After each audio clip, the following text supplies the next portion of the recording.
Hello viewers, இன்றைக்கி மகிழம்பு சேனலில் மதியம் சமையல் கொத்தரங்காய் பொரியல், அதுக்கான தேங்காய் துருவல், வெங்காயம், இது தேங்காய் அரைச்ச விழுது, ஜீரகம் தேங்காய் அரைச்சது, முருங்கைக்காய் பொரிச்ச குழம்புங்கிற புளி இல்லாத குழம்பு, பத்திய குழம்பு அதை செய்யலான்ட்டு அதுக்கானது தேங்காய் விழுது அரைச்சி வச்சுருக்கேன்.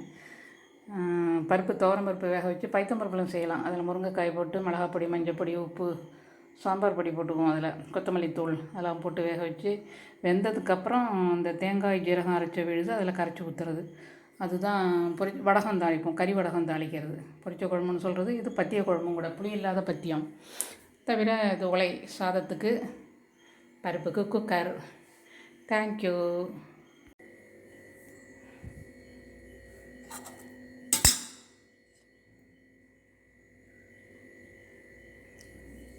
சாதம், கொத்தரங்காய் பொரியல், இதான் நான் சொன்ன பொரிச்ச குழம்பு, தயிர், சிப்ஸு, இவ்வளவு தான் எங்களுடைய சாப்பாடு.